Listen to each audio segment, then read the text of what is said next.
वाहतूक विभागातील पोलीस अंमलदार अश्रू हके यांनी आपल्या धाडसी आणि तत्पर कामगिरीच्या जोरावर चोरीची कार ताब्यात घेत वाहन मालकाला परत मिळवून दिल्याने त्यांचे सर्वत्र कौतुक होत आहे। दिनांक 10 मे 2026 रोजी पोलीस उपायुक्त वाहतूक पंकज शिरसाट तसेच नियंत्रण कक्ष वाहतूक विभाग ठाणे शहर यांच्या आदेशानुसार माजीवडा जंक्शन परिसरात ड्रिंक अँड ड्राईव्ह नाकाबंदी सुरू होती। त्यावेळी नियंत्रण कक्षातून संदेश प्राप्त झाला की APMC police station Belgaum Karnataka राज्य गुन्हा रजिस्टर नंबर 0086/2026 मधील चोरी करून आणलेली किया कंपनीची कार क्रमांक KA22MC8122 नवी मुंबई हद्दीतून ठाणे शहरात प्रवेश करत असून वाहन व चालकाला ताब्यात घेण्याचा आदेश देण्यात आले। यावेळी पोलीस अंमलदार अश्रू हके हे DCP traffic Pankaj Shirsat, police निरीक्षक श्रीकांत सोंडे यांच्या मार्गदर्शनाखाली PSI सागर सांगवे व अन्य सहकाऱ्यांना सोबत घेत हे कर्तव्य बजावत होते। काही वेळातच माजीवडा जंक्शन इथं संशयित कार दिसून आली।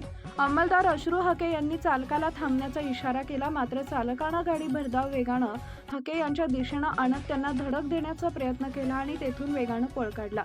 प्रसंगवधान राखत अंमलदार हके यांनी तत्काळ येथील एका डिलिव्हरी बॉयची पल्सर मोटरसायकल ताब्यात घेत स्वतः बाईक चालवत डिलिव्हरी बॉयला सोबत घेऊन चोरीच्या कारचा पाठलाग सुरू केला। घोडबंदर रोड मार्गे मानपाडा, पातळीपाडा, वाघबीळ परिसरातून विजय गार्डन मेट्रो स्टेशन पर्यंत तब्बल 7 ते 8 किलोमीटर त्यांनी पाठलाग केला।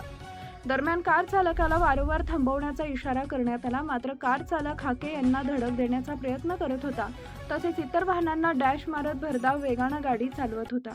अखेर विजय गार्डन सिग्नल परिसरात अंमलदार अश्रू हके यांनी मोठ्या शिताफीनं सदर वाहन थांबवण्यात यश मिळवले। वाहन थांबताच चालकानं कारमधून उडी टाकून पळ काढला, तरीही अंमलदार हके यांनी त्याचा पाठलाग सुरू ठेवत तब्बल 2 ते 3 किलोमीटर धावत आरोपीला पकडण्याचा प्रयत्न केला।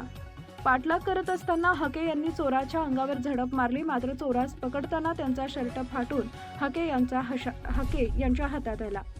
याच संधीचा फायदा घेत आरोपी मानवी वस्ती असलेल्या परिसरात पळून गेला। त्यावेळी पोलीस अंमलदार हके यांनी सदर परिसरात आरोपीचा शोध घेतला असता तो मिळून आला नाही। तरी पोलीस अंमलदार हके यांनी अथक परिश्रम करून जीवाची पर्वा न करता चोरीची कार ताब्यात घेऊन कापूर बावडी वाहतूक विभाग इथं आणण्यात आली। नंतर कार मालक राहुल जाधव व APMC police station Belgaum Karnataka राज्याचे पोलीस अधिकारी यांच्या ताब्यात देण्यात आले। पोलीस अंमलदार अश्रू हके यांनी दाखवलेले धाडस, तत्परता आणि कर्तव्य दक्षता यामुळे त्यांचं सर्व स्तरातून कौतुक होत आहे। त्यांच्या उल्लेखनीय कार्याबद्दल एबीएन एक्सप्रेस न्यूज कडून त्यांचे विशेष अभिनंदन व शुभेच्छा व्यक्त करण्यात येत आहेत।